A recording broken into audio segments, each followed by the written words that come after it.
in my Ruach, man. But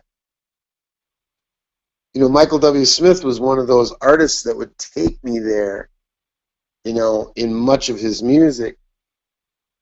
And I guess, the power of the Ruach in the song overtakes the bad words, but I knew when I went to see him after I got all these revelations, because he was invited back to Life Fest again,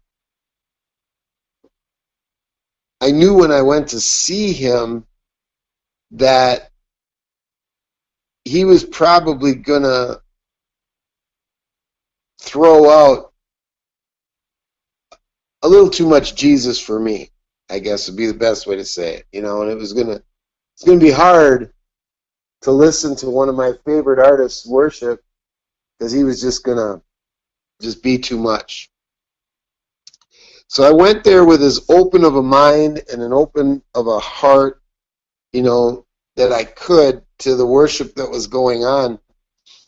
And I'll never forget, at the end, he usually would cry out in one of the songs. I can't remember which one it was now. If I played it, it would come to me. But he would cry out, Jesus, really loud, right? And you could have knocked me over with a feather when he yelled out, Yeshua! That's right. He yelled out Yeshua where he used to say Jesus, because he does have the Ruach HaKodesh, and he's getting the same convictions regarding the true name of the Mashiach, the Messiah, Yeshua. He's getting revelation of the true name, as so many other worshipers are. Those true worshipers that have that Hillsong, Bethel, IHOP, International House of Prayer in Kansas, type of sound. And I've been to all these different worships, right? I've gone across this country and worshiped in all these places. And I've tested, like the scripture tells us to do in Thessalonians, I've tested these spirits, and really examined, is the Ruach in it? Or is this just an emotional display of secular humanism in a musical form? What's going on here in this room today? How do I righteously judge it? How do I see it? And, we really have a great opportunity in that to see it either right or wrong, as we do with everything when we bring it into perspective. Is this right or is this wrong? And, I had been praying for Michael. I had been praying that he would receive revelation. And I know the prayers of the righteous avail much, and I try to be as right as I can, not just for the sake of being right, aha, I'm right, ha, not none of that immature kind of junk, but the real righteousness, not my own filthy rags righteousness, not the minstrel cycle rag righteousness, none of that. I'm talking about the true righteousness, or doing what's right, which includes worshiping right, not worshiping wrong. And I prayed, that Michael would get the same revelation that I and so many others are getting as he's pouring out his Ruach upon all flesh. We know Ron Canoli. We talk about him often on here. He's got major revelation. And, before Michael was Ron Canoli, he was the big leader of worship out there, one of the majors, right? And as time went along, that revelation took him to becoming a Yahuwah guy. You know, he's a Yahuwah guy. And I don't care if you pronounce it Yahuwah or Yahweh or Yahweh. You know, it doesn't matter to me. You can say and do it all breath for me. I mean, I like that even probably better, because I believe his name is a breath, in and out. So, however you pronounce it is fine, but the main thing is that we make sure we're worshiping not an anti-Messiah spirit, but a truly real living Messiah who's living here. He's got his chair with me here this morning, and you know, we're having a cup of coffee together. I don't know if you guys, you know, got your imaginary friend, but mine, you know, mine's not imaginary. He's here. He's in me. He's around me. He's everywhere. He's omnipotent. And you know what? I like having him around. I welcome him in. That is really this heart of worship, is, are you welcoming the real Messiah, the Son of Yah, the Son, the Ben of Yah, Ab Yah, Father Yah. If you're welcoming him in to be your buddy, to be your friend, a friend that sticks closer than a brother, may I add, you know, then it's real easy to find gratitude, an attitude of gratitude, you know, and give thanks that you got this friend in your life. You know, James Taylor wrote a song, "You Got a Friend." Most people don't know he wrote that song in a mental institution. You know, he was really having a breakdown in his life, and he got locked up in this mental institution.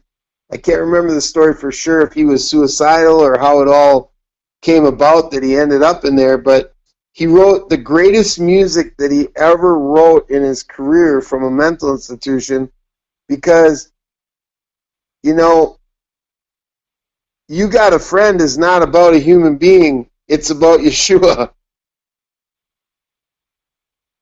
And if you listen to the words real closely, you'll realize, wow, he's right. It is about Yeshua. So, you know, when we sing the song Heart of Worship, it's easy for me today because I've already broke the Jesus habit. You know, I broke it. I don't have the Jesus habit no more. If I have a song that has Jesus in it, it's real simple for me. You know, instead of Jesus, I say Yeshua, because there's about the same amount of parable or syllables, right?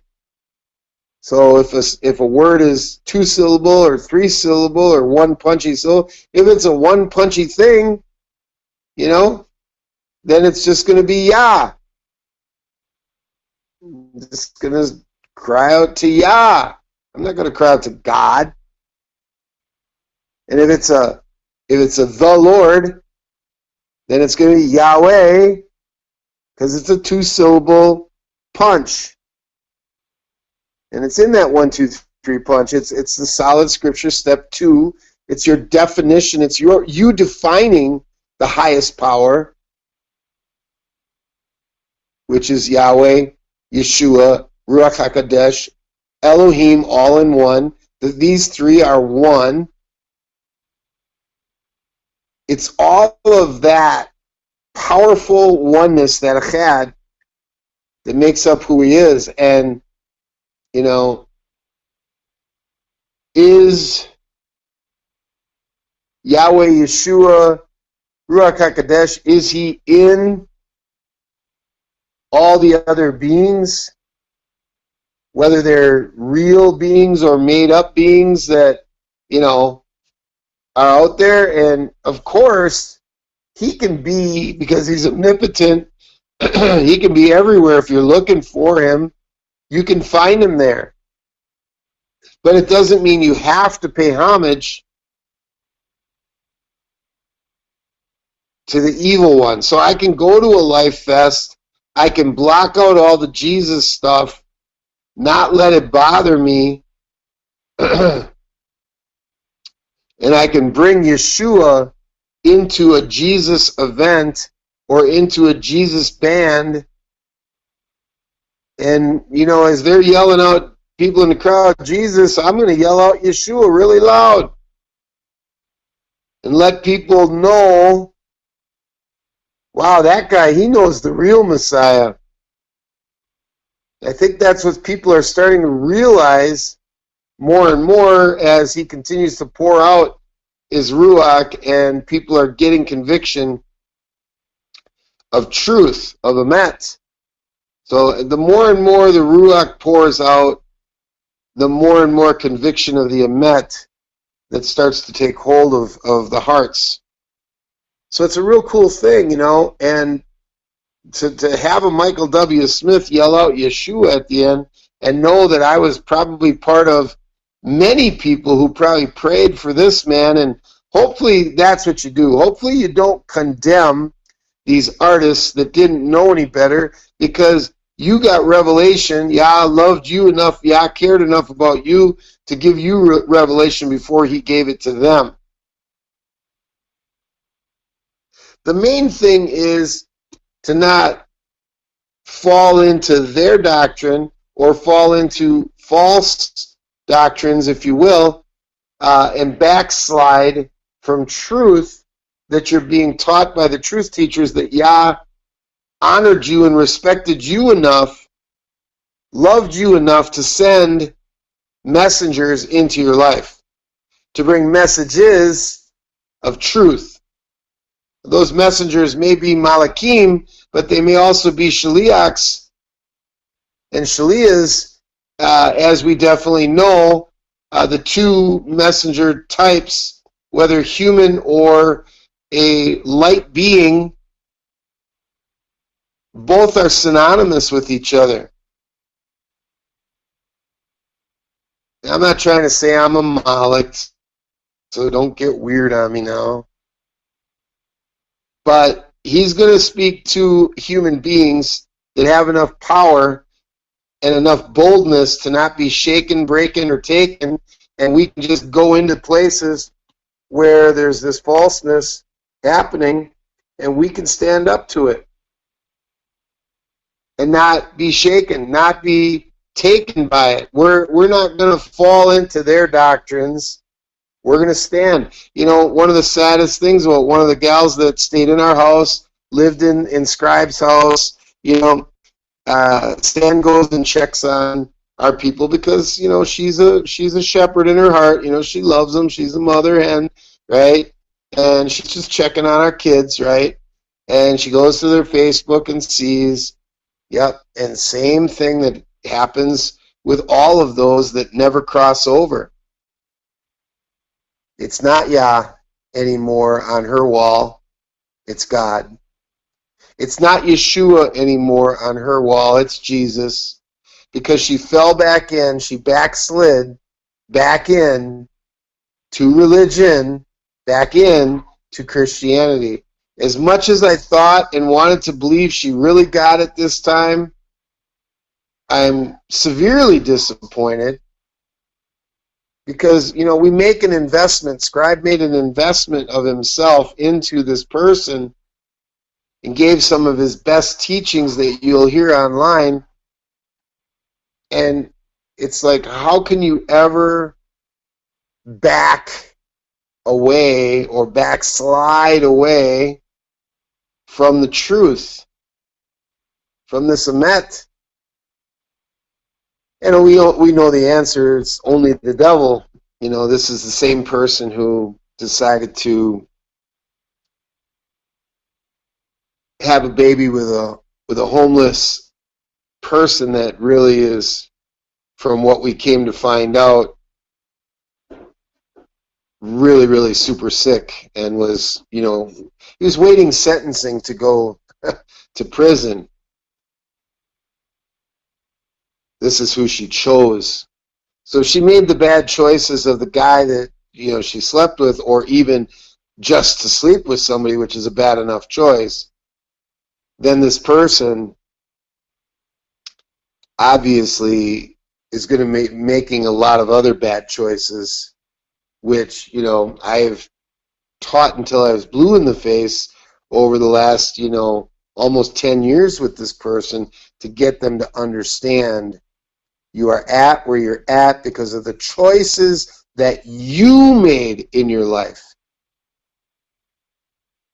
And that can be exciting or depressing, but, it all depends on what end of it you're on. If you're making great choices, then it's pretty exciting. If you're making wrong choices, bad choices, it can be pretty depressing. It's unfortunate because her life has been an ongoing, depressing situation, but she's her own worst enemy, like so many of us have been. I was my own worst enemy too. But at 21 years old, I decided I got to stop this. And then it grew even stronger as I started going through these solid scripture steps and examining myself and my own behaviors and seeing that the judgments are righteous of Yah. They're right. And I need to come in agreement with his righteous judgments. One of his righteous judgments is about the name itself. Don't take it in vain. This is a command. You make his name meaningless. You insult him. You spit in his face. You crucify him afresh when he tells you one thing and you go ahead and do the other. Now, when you're still caught in the ignorance of church, what are you going to do, right? I mean, you're caught up in the ignorance of church. You don't know any better. You're caught up in these religious things, and you just sin unknowingly against him. And I don't know for sure if you are or if you're not held accountable when you don't know. But I think a lot of people know a whole lot more than they're willing to admit, and they always want to cry ignorance before the judge. Well, I didn't know that I was breaking the law. I have a hard time believing that, young lady, young man. I have a hard time believing that. We're going to go ahead and we're going to give you a year behind bars, and when you get out, you'll have to serve another 3 years of probation. And here's all the steps.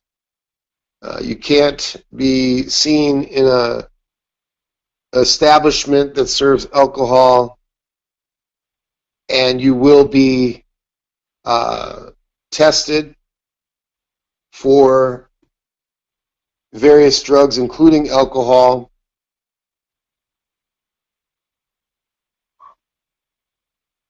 You cannot go back around this person or that person, and all these stipulations, all these rules are enforced upon a person because that judge knew darn well that they knew darn well. You know what I'm saying? And you didn't con him, out of this one. Sorry. You've been conning your way all your life. You got away with a lot of stuff, but you ain't getting away with this one.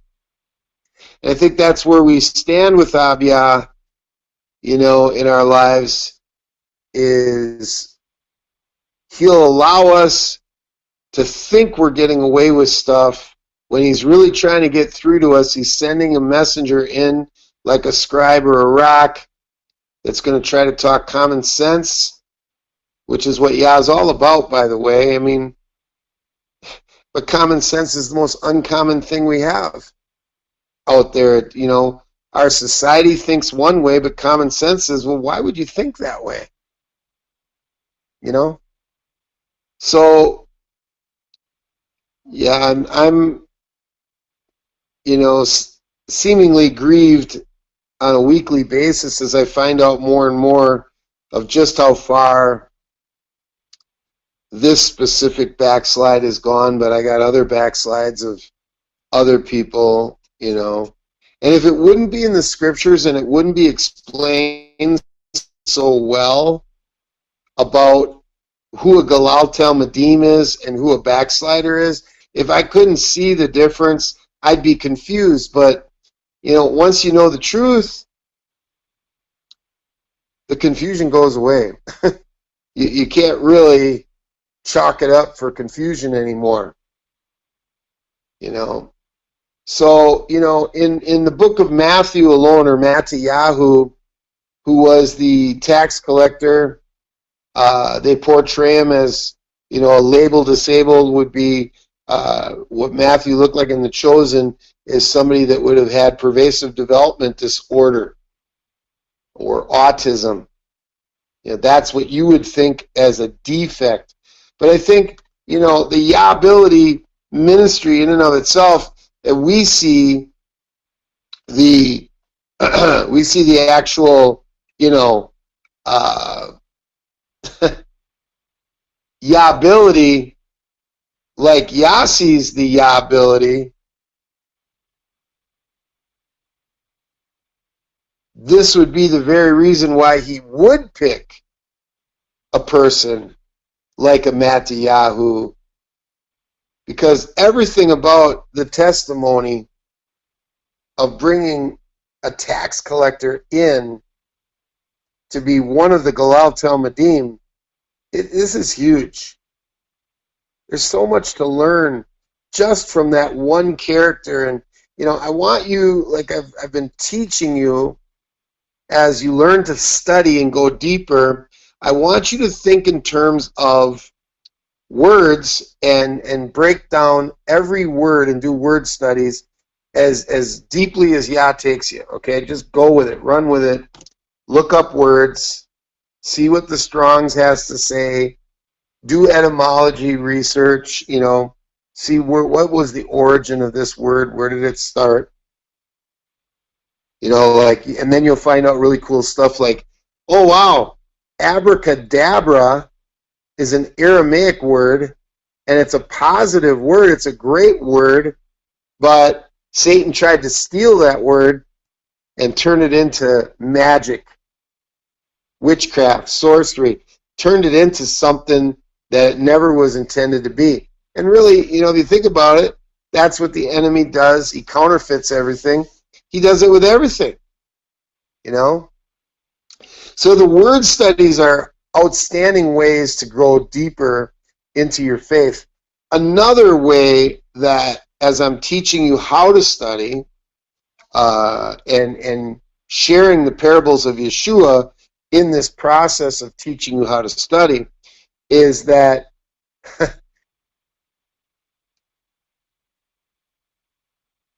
a name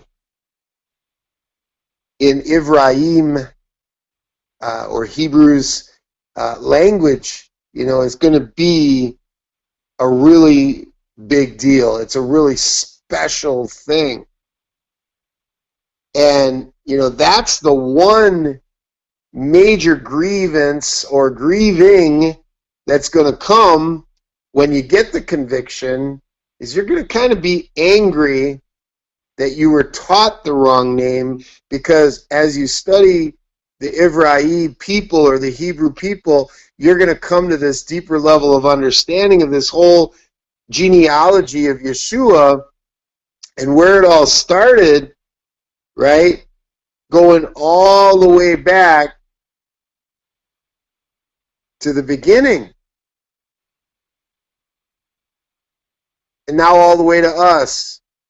And when we look at our family like this, our mishpachah, and we start to see the depth of every person, and we take each character like a Mattiyahu, the same way that we take a Michael W. Smith, and we look at each person as a creation of Abiyah, and then we see, well, Matthew was flawed in a lot of ways, and Yeshua brought him in to try to work with them.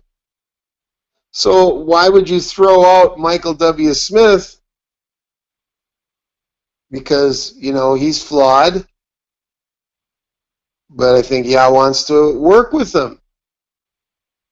And we know this other person, I've been reaching out and helping and keeping myself open to this other person that I've been talking about here for almost a decade now, because I think, we've made progress. I'm not trying to insinuate no progress has been made. There's really been some progress, but Satan's doing everything he can to work in the backslide. And I think if you watch The Chosen, you can see how they were all tempted to do the backslide. And of course, we know that Yehudas did, or Judas did, and we know that Kepha, he did. We know Thomas did, or Tomas, he did. So there's all these guys that were chosen, right? Galal Talmudim, chosen ones, but they all had their moment of backsliding, and then they all had their moment of clarity. And isn't it true with you? Isn't this how your life has been, where you've had these moments of clarity, and you came out of the backslide? You came out of that time when you fell back, and all of a sudden he brought you back into the right place, into the right standing of where you should be. So Mattiyahu, was given this outstanding opportunity to be mentored directly by the Mashiach Yeshua. And he wrote the parables, a lot of them, right through him. So we got the Matthew parables. He wrote about the parable of the lamp, the parable of the speck in the log, the parable of the new cloth on an old garment, the parable of the divided kingdom, the parable of the sower, parable of the weeds among the wheat, the parable of the mustard seed, the parable of the leaven, the parable of hidden treasure, the parable of pearl of great price, parable of the net, parable of the heart of man, parable of the lost sheep, parable of the unforgiving servant, parable of laborers in the vineyard, parable of the two sons, parable of the tenant farmers, parable of the marriage feast, parable of the big budding fig tree, parable of the faithful versus the wicked servant, parable of the 10 virgins, parable of the 10 talents. So those are the parables that are recorded in Mattiyahu. And, I really just want you to ask yourself, as you heard each parable spoken, if I was to just say, all right, Yasser, teach on the parable of faithful versus the wicked servant. Or if I was to say, Yami, preach on the parable of the budding fig tree. Or if I was to say, Sand, preach on the parable of the marriage feast. Or if I was to say, Scribe, teach on the parable of the tenant farmers. Right? And I just threw it at you randomly, without you expecting it, the question you would have to ask yourself, each of you ministers of love, is how well, if he just picked out randomly any one of those and said, now I want you to teach and preach on it, I want you to reach with it, I want you to take it out there to the people and use what Yeshua gave us,